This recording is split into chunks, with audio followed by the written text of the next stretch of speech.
ज्ञानेश्वर माऊली सद्गुरु काकाजी माऊली. नमस्कार सर्वांना. नूतन वर्षाभिनंदन. आजपासनं चैत्र नवरात्र सुरू होत आहे. गुढीपाडवा.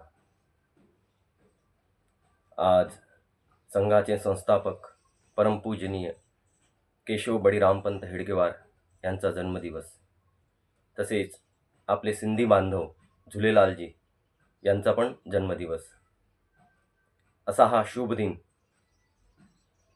3.5 मुहूर्तापैकी एक.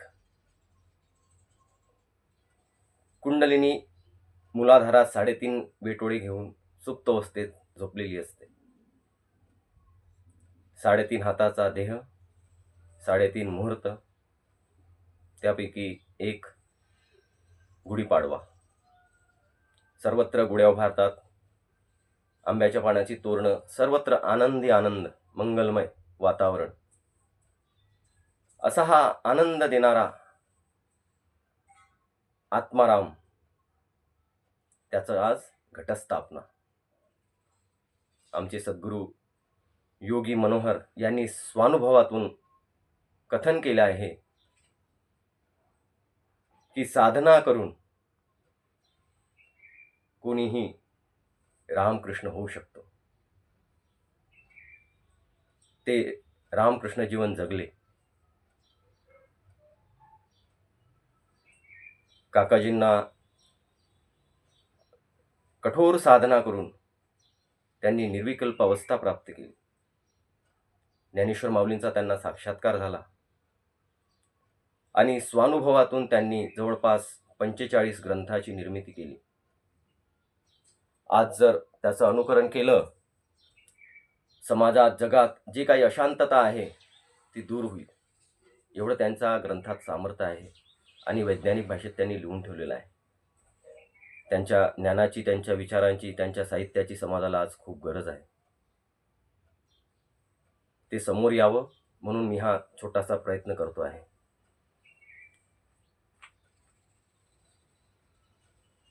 आज घटस्थापना. साधना करायची म्हटलं की शक्ती आलीच. बिना शक्ती आपण साधना करू शकत नाही.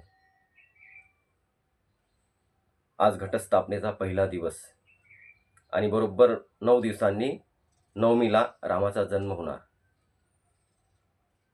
तर साधना कशा करायच्या आहे? कुशलतेने.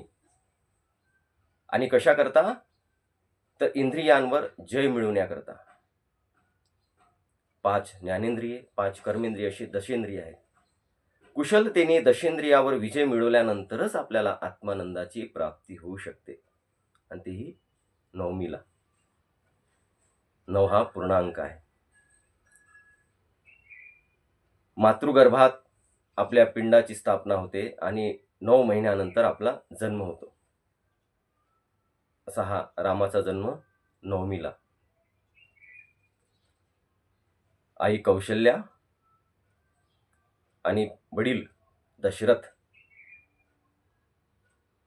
आणि वनवासात सोबत कोण असतो भाऊ? लक्ष्मण. वाल्मिकीजींनी सांगितलंय लक्ष्मण कधीच झोपला नाही वनवासात आणि जेवलाही नाही. काही लोक याचा आक्षेप घेतात, पण लक्ष्मण म्हणजे काय? विवेक. आपला विवेक सदैव जागृत असला पाहिजे, हे लक्ष्मण आपल्याला सांगतो. आणि हा विवेक जागृत ठेवण्याची एक छोटीशी कथा रामायणात आलेली आहे. शंभुक वध. रामाने म्हणे शंभुकाचा वध केला. शंभुक हा शूद्र होता. यावरून आपले नवबौद्ध बांधव नाराज आहेत. पण ज्याला ज्याला राम व्हायचा आहे त्यांनी शंभुकाचा वध हा केलाच पाहिजे. शंभुकाचा वध केला म्हणूनच राम झाले. तर तो शंभुक बाहेर नाही आहे, तो आपल्या आतच आहे. शम म्हणजे कल्याणकारक अवस्था आणि उक म्हणजे उलटी करणे, उद्रेक होणे. समाजात आपण जे काही कोणी चांगलं थोडंसं केलं की त्याचा खूप वाहवाही करतात, बळही करतात.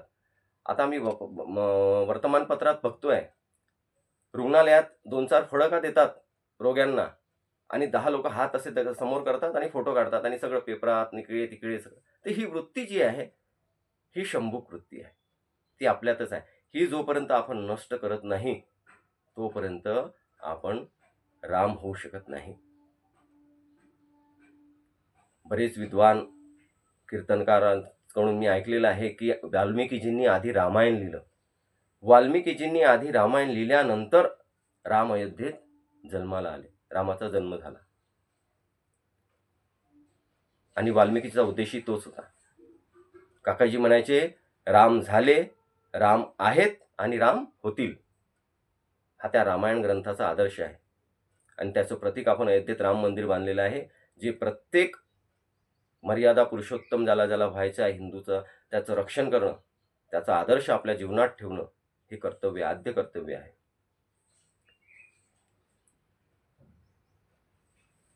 आजच्या शुभदिनी सर्वांना पुनश्च नववर्ष हार्दिक शुभेच्छा देतो. भारत माता की जय.